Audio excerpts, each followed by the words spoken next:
ዝውውሩ ተቋረጠ። ወሽመጤ ቆረጥ ፋብሪዚዮ ሮማኖ ማን መጀመሪያ አዘዋውር አለ ሲጀመር ማለት ነው። ማን አለ? የማንቸስተር ከፍ እንግዲህ በሚያሳዝን ሁኔታ የሕክምና ምርመራ ላይ ጨብጢውን ኤችአይቪውን ምን እንደተገኘበት አልታወቀም። ዝውውሩ ተቋርጧል። ማንቼ ፕላኑን ቀይሯል ተብሏል። የ100 ሚሊዮኑ ሊመጣ ነው መሰለኝ። ደሳለኝ የ100 ሚሊዮኑ ሊፈርም ነው መሰለኝ። አልታወቀም። እንግዲህ ጀማው ማንቼ ፕላኑን ቀይሯል።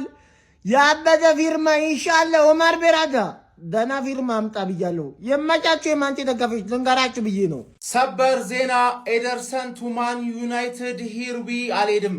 ሂርዊ ዶንት ጎ አልሄድም። ዲል ኦፍ አባቴ ሜዲካል ወድቆ ተሰረዘ። ማን አንድ ወደፊት ሁለት ወደ ኋላ የሆንሽ ክለብ ማን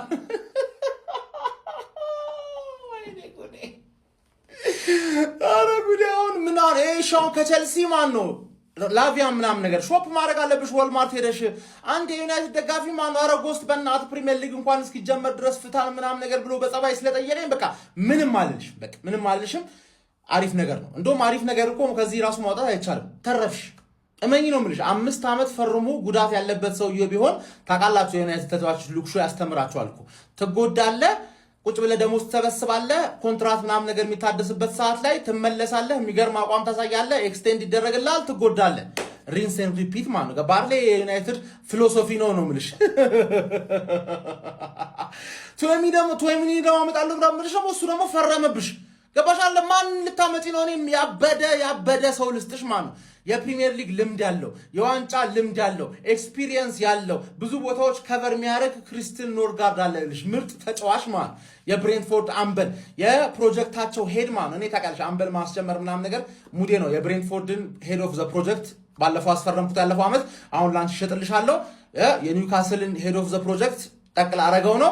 ኔክስት ደግሞ የማን ዩናይትድ ሄድ ኦፍ ዘ ፕሮጀክት አመጣውና ኳስ ያቀብለናል ማለት ነው። ምክንያቱም አይጠቅመንም። ምንም እኮ አዲስ ነገር የለም። ፋብሪዚዮ ሰጠ፣ ፋብሪዚዮ ነሳ። አልሆነም። ይመርመር ይታይ። የዚህ ልጅ የጤና ጉዳይ እንዴት ነው ብለን አስመረመር። አሜሪካ አልሆነም። የአሜሪካውን ምርመራ አልወደድነውም። ተእንግሊዝ ይመርመርልናልን። ተእንግሊዝ ሲመረመር አልወደድነውም። በቃ አልሆነም። ፋብሪዚዮ ሰጠ። ፋብሪዚዮ ይኸውላችሁ እኛ ቸግሮን ያውቃል እንደ ያረዳልች አቺ ዱነጓ ቸግሮን ያውቃል ወይ መላ ቸግሮን ያውቃል እንዴ? ውድ ግዢ ያላሳየናቸውም እንዴ?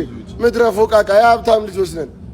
ፋብሪዚዮ ሰጠ፣ ፋብሪዚዮ ነሳ። ኖርማል ሶፍሶፕን ያንበሳ ይኸውልህ የመጀመሪያ ፊርማ ተብሎ የተሰከስ ነው። ኦፊሻሊ ተቋርጧል። ጀማው ትርፌ ቤት ውስጥ እንግዲህ የመጀመሪያ ፈራሚያችን ነው ሲሉን የነበሩት ተጫዋች በሕክምና ምርመራ ላይ ባጋጠመው እክል ማለት ነው ከዚህ ዝውውር ዩናይትድ ራሱን ገለል ማድረጉ እየተገለጸ ይገኛል። ጀማው ተቋረጠ አለ ፋብሪዚዮ መጥቶ እንዴ ደም ስራቸው የተቋረጠ ምንድነው የሚቋረጠው? ምንድነው እንዴ እንደቀድ ጨፍረዋል እኮ አስረድተውናል እኮ ስለ ተጫዋቹ እናንተ ብዙ ነገር እኮ ነው ያስረዱን። እና ታዲያ እንዴት ነው ይሄ ተጫዋች ቀረ የምትሏቸው? አሁን አረ ይደብራል። ምን ይዞት ነው በሽታ? ጨብጥ ነው እንዲያዘው በሽታ እንደዚህ ቀረ የምትሉት እንደቀል ማንዬ ዛሬ የሆነ ነገር ፍጠሩና መልሱላቸው። እንዴ ቢያንስ እንኳን ለዩናይትድ ደጋፊ ሳይኮ ተጨነቁ እንጂ ኖር ነው የምሬን ነው ኦፊሻል። ለማንኛውም ጀምአው ይህ ተጫዋች ከዩናይትድ ጋር ያለው ነገር ተቋረጠ አሉ። ኦማር ቤራዳ ዘንድሮ የ100 ሚሊዮን የሚያስፈርም መስሏል። ይሄን ብላ ነው የሚል ትላንትና ከቼልሲ ቤት ያው የኡጋርቴ ታናሽ ወንድምን አስፈርሞላል አይደለ? በቃ በሱ ነው የምትቀጥሉት። ይሄም ከቀረ ጉዳችሁ ፈላ ዘንድሮ። አይ ትርፍዬ እሺ። ደግሞ አሁን በዚህ ሰውዬ ደግሞ ማን ነው የገረጣ? ልጁ ነው የገረጣ? ዩናይትድ ነው የገረጣ? ደጋፊው ነው የገረጣ? ግራ ግብት ያለው ሰው እስኪ እንደኔ በእውነት የብሬን ነው ማንቸስተር ገባ እዛው ዓለም ዋንጫ ተመረጠ። አይ እንዲሁ በመድኃኒዓለም ምን ጉድ ነው? ምን ነው? አትላንታ ደግሞ ሌላኛው ኒውካስል ሆነባቸው ዩናይትዶች። ምን ነው? ተስማምቶ አልቆ የነበረ ጉዳይ ደግሞ እንደ ሻሽ መከራሽ መድኃኒዓለም የምሬን ነው። በጊዜ ያስፈርምነ ብለሽ መጨረሻ ላይ ደግሞ አትላንታ ግግም ይበል።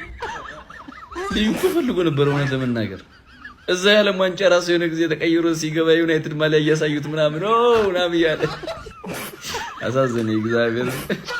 ጨው የለውም አለ ማንቻ ያራዳ ልጅ። የኤደርሰንን ዝውውር በሚገርም ሁኔታ ማለት ነው ውሉ እንደተቋረጠ ፋብሪዚዮ ሮማኖ እንግዲህ ዘግቧል ማለት ነው። አሁን ኤደርሰን የማንቸስተር ዩናይትድ ተጫዋች መሆኑ በቃ ዲሎፍ ሆኗል ማለት ነው። አልቋል፣ ቆሟል ብሏል እንግዲህ ፋብሪዚዮ ማለት ነውና በዚህ ተጫዋች ዙሪያ ብዙ የማንቸስተር ዩናይትድ ደጋፊዎች አወዛጋቢ ሀሳብ ላይ ነበር የነበሩት ማለት ነው። ይፈርምም አይፈርምም ብዙ የሚያስደስትም ፍሬድ ነው እያለ ነበር ብዙ ሰው። እንደውም ምንም ደስተኛ የነበሩ ሰዎች አልነበሩም ብዙዎቹ ማለት ነው። ያራዳ ልጆች እስቲ እናንተ ሀሳብ አስተያየት እንዴት ነው? የተጫዋች መግባት ነበረበት ወይስ እንኳንም አልመጣ እንኳንም ቀረብን እያላችሁ ነው? እስቲ ሀሳብ አስተያየታችሁን የዩናይትድ ደጋፊዎች ዱብ አድርጉት፣ ሼር ኮፕሊንክ አድርጉት። እንግዲህ ሌሎችን አማካኞች መፈለግ ጀምረዋል ማለት ነው ማንቸስተር ዩናይትድ። የእናንተን ሀሳብ ደግሞ እያስቀመጣችሁት ይመቻችሁ።